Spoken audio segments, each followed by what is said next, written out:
Did your childhood screw up your relationship with money? Yeah, I said it. I mean, you can know how to budget, hustle hard, and save every cent.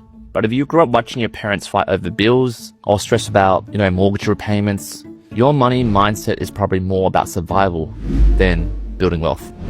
And here's the kicker, guys. Most of you, most of us are trying to buy property in Australia while carrying emotional debt from when we were kids.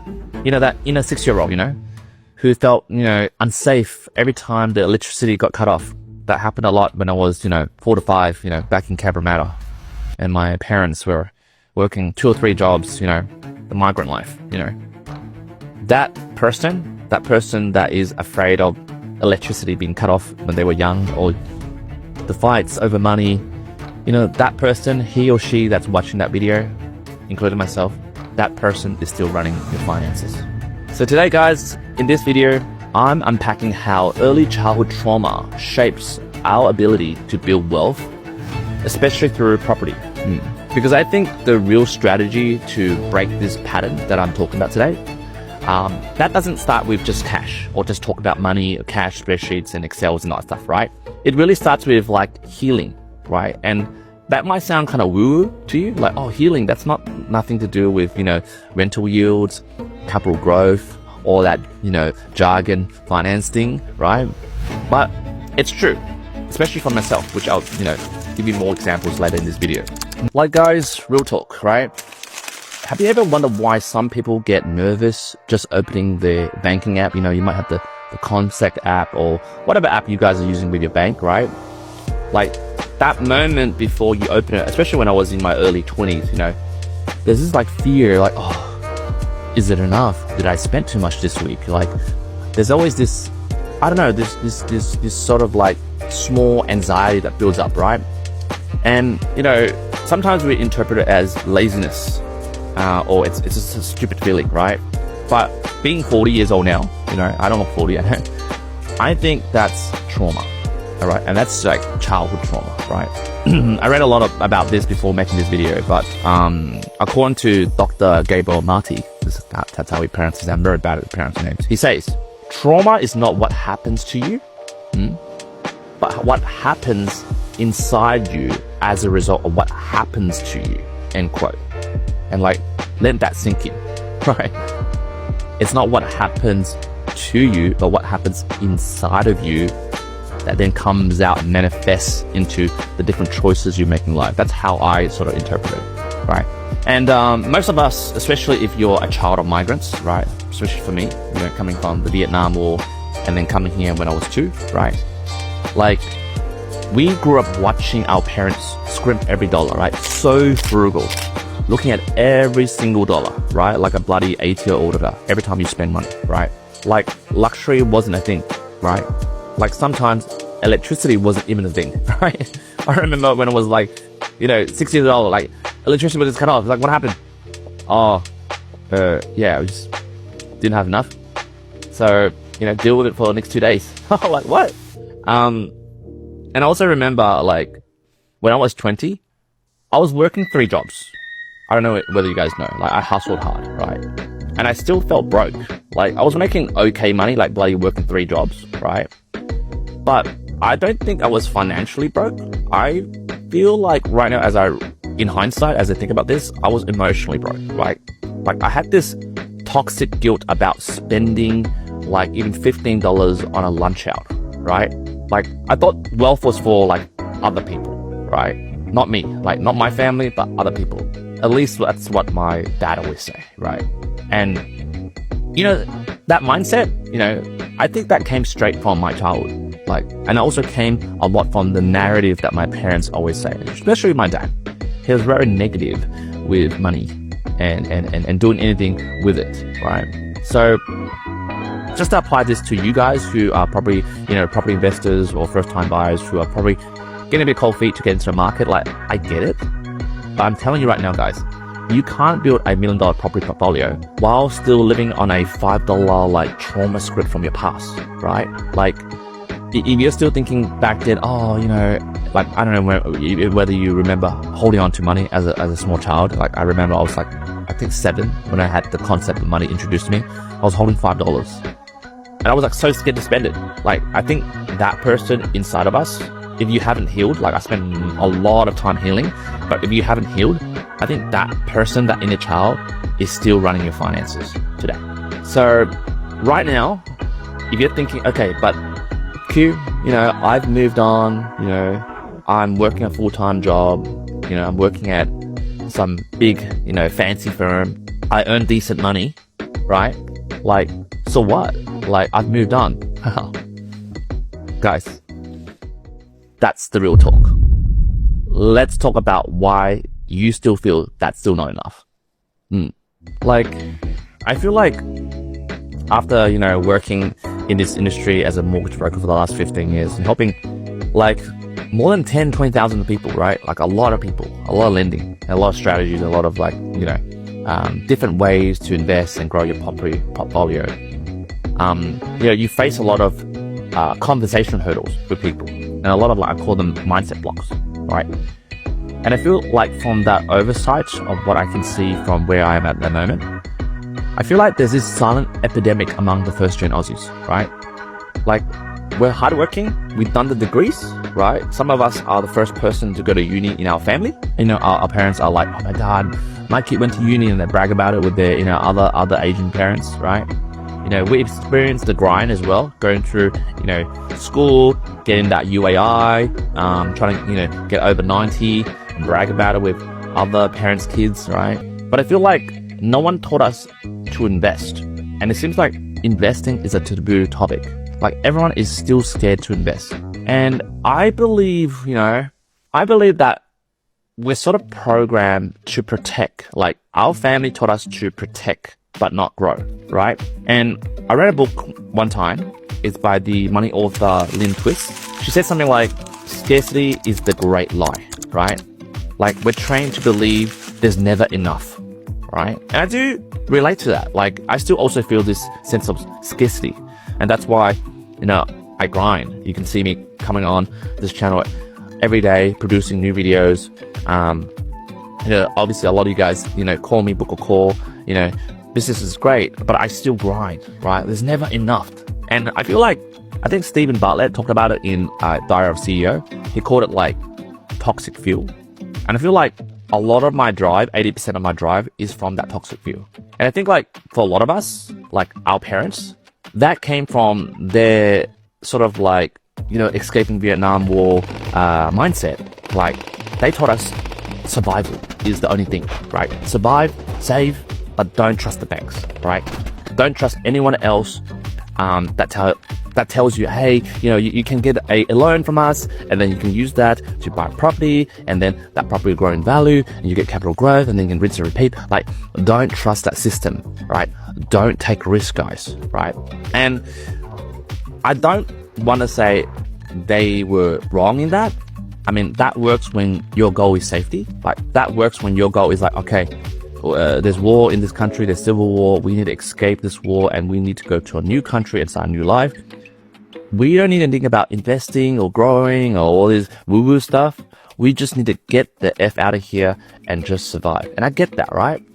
But I feel like a lot of us, in terms of our family, have moved away from that in terms of what's happening right now, right? There's no war. But the mindset is still stuck there. Because when it comes to, like, buying property, and I know you guys are like, you always related to property, but that's all I know. That's all I know about property, right? I feel like property is about leverage, right? And leverage is about taking risks, because risk is about taking a loan, committing to it for 30 years, paying interest, making sure you still have the income, making sure that you're still, hustling and keeping that cash flow. And that's a lot of risk. And then with risk, beyond that is the vision, the North Star, which I always talk about when I am talking to my clients, right? When we have these 15-minute or 60-minute consultations. What is your North Star, all right? Because you got to be very clear on your North Star. Otherwise, all this risk, it will scare the F out of you, especially with your trained mindset, survivalist programming that you got from an early young age, right? Especially if you came from a war-torn country, right? Like, I remember being 23. I was terrified to buy my first place, right? Because, like, my mom, like, God bless her, she's still alive, right? 83. And she still says it to this day. even on my 8th property that I bought like this year, right? Kept saying, oh, what if the interest rate goes up? And what if you lose everything? Like, just be content with what you have. Like, you already got one when you were like 23. Like, why are you buying so much? Why are you hoarding all this property? You know, like, I don't think she was like trying to sabotage me, right? Because I think genuinely she was coming from that survivalist mindset, right? That never grew into, 2025. Like, she was stuck in that survivalist mindset in the 1900s, right? And I think she was saying that to protect me. But, the bigger part of me that grew up from that old mindset, like, I just tell myself, and I tell all my clients, that is her fear. Like, that's my mum's fear. That's your parents' fear. All right. That's never mine to carry, right? Because here's the thing, guys, right? Here's the thing. We inherit their fears. I get it. Let's accept that. But we don't have to inherit their fate.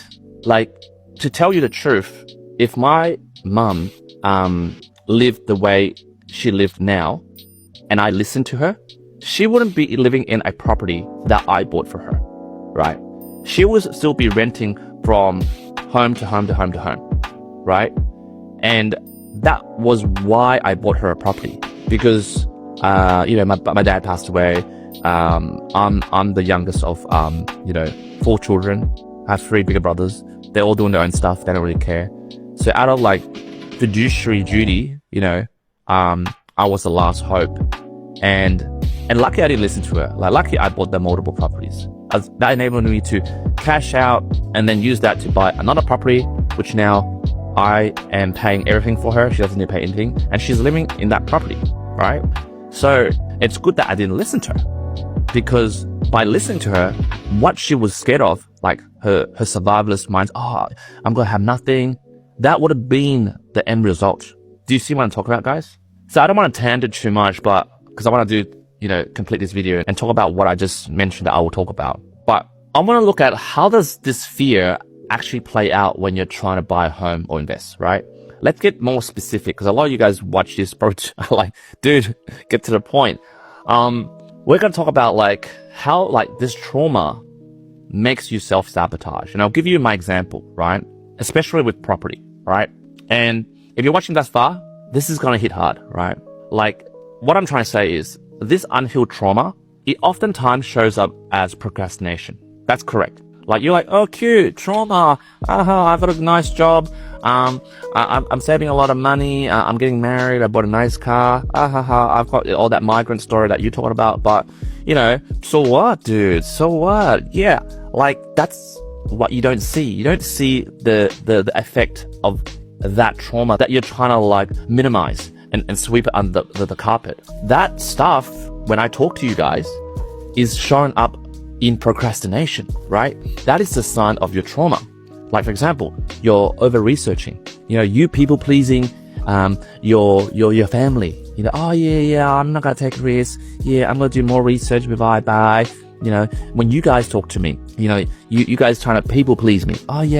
That's really good ideas. I think about it. And then I call you in 3 months. I'm still thinking about it, right? Like, some of you are even worse, right? You guys are like straight up avoiding the market altogether, right? I know some of you guys watch this video, he's talking about homeloans. Boom, I don't want to think about it. Don't affect my vibe. I want to watch like cat videos, people singing, people doing dumb stuff, right? But guys, you think you're being responsible, but really it's your trauma coming out and you're basically scared, right? And I read a book, right? Because I did a bit of research for this video, right? The best-selling author, Jen Sincero, something like that, Jen Sincero, look her up, right? She said, you can't start the next chapter of your life if you keep rereading the last one. Like, let that sink in. You can't start the next chapter of your life if you keep rereading the last one, right? Because, guys, this is my honest truth, right? When I was 25, after I bought my first property, against my parents' will, right? I did it anyway, my first home. I got all the grants and yada yada stuff, right? That was like 15 years ago, right? I went to buy my second property, which is then my investment property, and I was still working in the ropes of like call center, like something related to home loans, but I wasn't like this, like a beast of a home loan broker as I am not right now, right? Like, I had the savings, but I'm telling you right now, back then, I was like you guys. Like, I backed out, like, almost twice. I missed out like 2 or 3 properties. Like, I had the pre-approval, and then I was like overthinking, over-analyzing, analysis paralysis, and I pulled out. And I was like, oh my God, like, what am I doing? Like, yeah, my parents are right. Like, I just should be happy with one thing. That's it. Work a 9-to-5 job. Obviously, right now, I'm self-employed, taking a lot of risks. But back then, it was 9-to-5 job, right? 9-to-5 job, a rat race, right? I pulled out twice, because I listened to everyone's narrative. They said, oh, the market's too volatile. Oh, like, you shouldn't do this because, you're taking too much risk. It's a gamble. It's a casino in the property market. And I pulled out. But as I look at it right now, and luckily at that age, well, for my second property, I didn't listen. I did pull back out. Like, I took, sometimes they say you gotta take 3 steps backward to take 2 steps forward. That's what happened, right?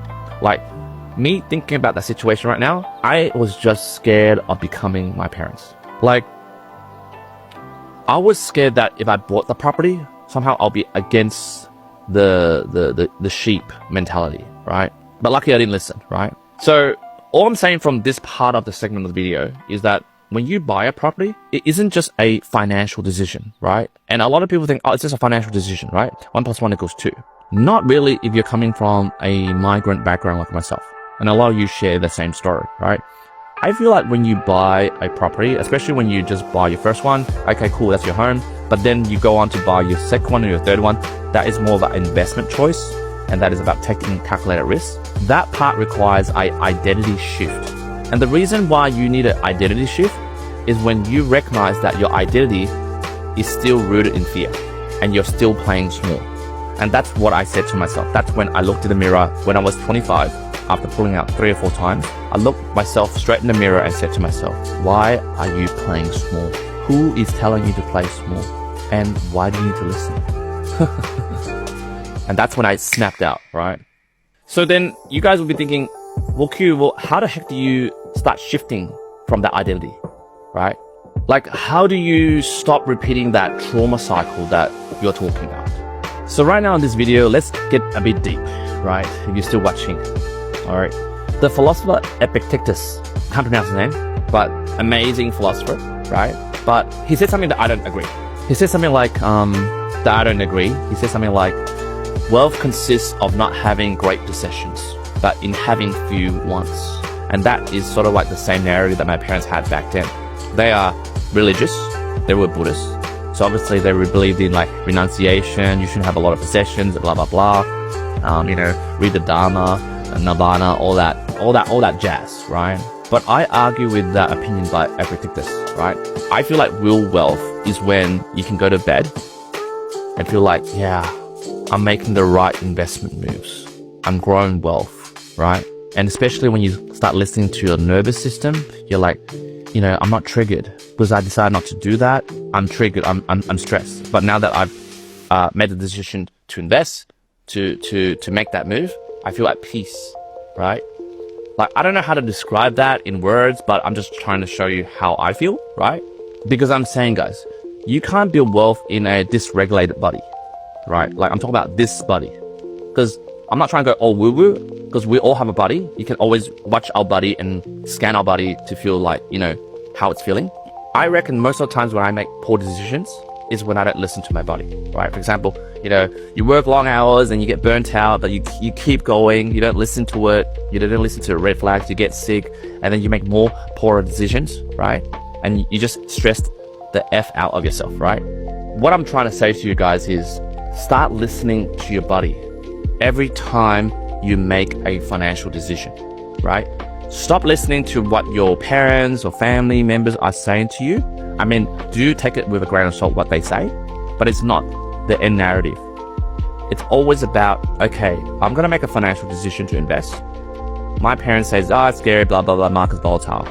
But just listen to your nervous system, right? The body you have, and I'll show you the certain steps. But I'm just saying, for me, in terms of me building a property portfolio up to 8, and a lot of clients of mine who are building 10, 20, 15, even 50 sometimes that you've seen in my other videos I talked about, it all comes down to the grounding of where you are at the moment, like living in the present moment and making that sound decision. So right now, guys, what I want you to do, which is more practical than me harping on about all this woo-woo philosophy, right? But hopefully you guys get a lot of insight from my, personal journey. Is I want you to grab a pen, right? Get a piece of paper as well. And here's a healing money checklist that I have produced for you, and you can download it in the PDF below. It's for free. All I ask you to do is give a like to this video, subscribe to this video, follow this video, and share it to your mates, right? That's all I ask for you to download that PDF and use it for free, right? There's no paywall or anything, just download it, right?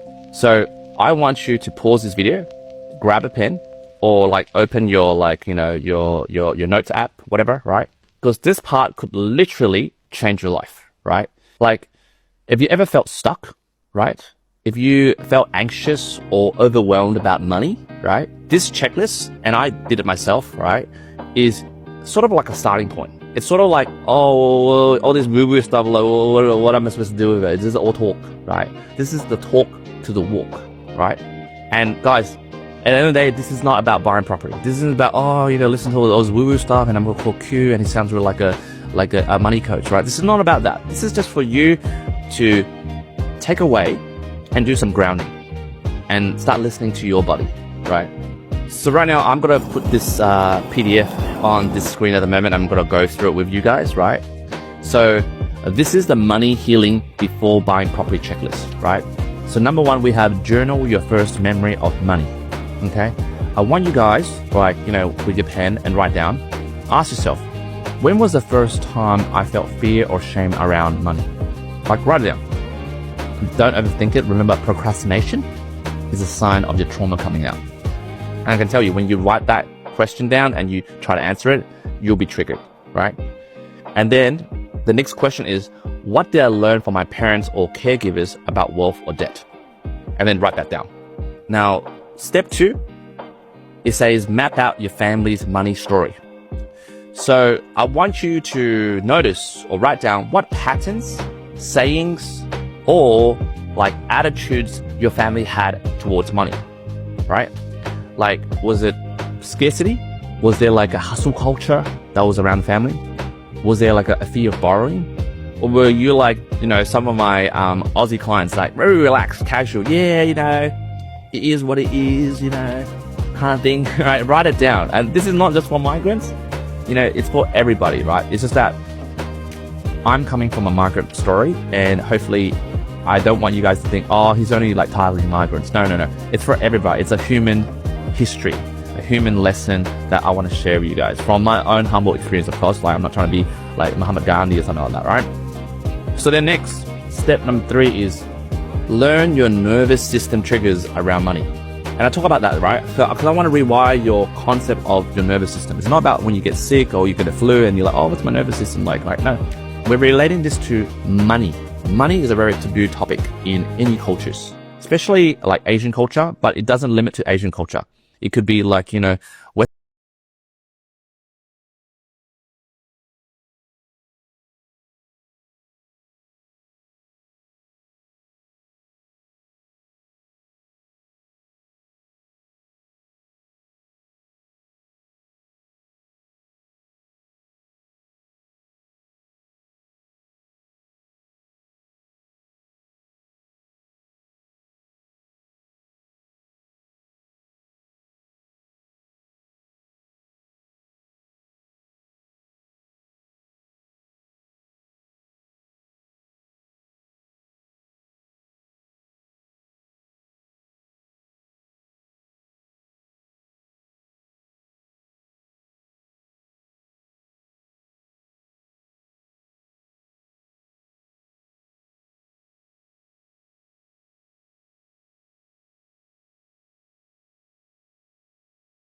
and build generational wealth. Okay. Which leads to step 5, the final step, right? Choose one micro action this week. The micro action could be just like finishing this video or going back to certain parts of this video and doing the instructions, like, downloading my PDF, going through the questions, sit down with your partner if you have a partner, or maybe have alone time, throw on some like low vibe music, thinking music, and just like book an appointment with yourself. No distractions, and go through that checklist. And, jump in the comments and let me know what was the result of that. Or if you want to, I open the opportunity for you guys to schedule a strategy call with me. You can either book a 50-minute strategy call or a 60-minute deep dive. Obviously, I'm not a money trauma coach, right? I'm not trying to do that, right? I'm not going to go, oh yeah, let's look at your mindset. Yeah, or let's look at different models. I'm not a psychologist. I'm not trained in that. I used to be a life coach, which was very, fascinating. But due to me wanting to focus on being the best mortgage broker in the world, I had let that go, but I still have those skills. Or otherwise, just, finish watching this video. If you don't want to book a call, you can book a call later, right? Or maybe this video might inspire you to speak to a therapist, right? About your trauma, which then you can relate it to money, right? Because I'm telling you right now, guys, right? Action rewrites the story. Action rewrites your personal narrative that you have towards money, right? So guys, if you watched thus far, thank you for watching this video. Hopefully I've covered all the points I wanted to talk about in this video. This video is meant to be very informal. It's just what's on my head. I might seem like I'm rambling. Yes, I am in a certain way. But I hope you enjoy this video. Jump in the comments or go to the comment section and let me know how you think. Give me some feedback about what you want to know more about trauma, the migrant story, and how that relates to money and investing. If you guys find this interesting. And until next time, I'll see you guys in the next few days as I go back into that property roast, as I roast more of the BS news that's going around in the media. And again, thank you for watching and supporting this channel. I'll see you later.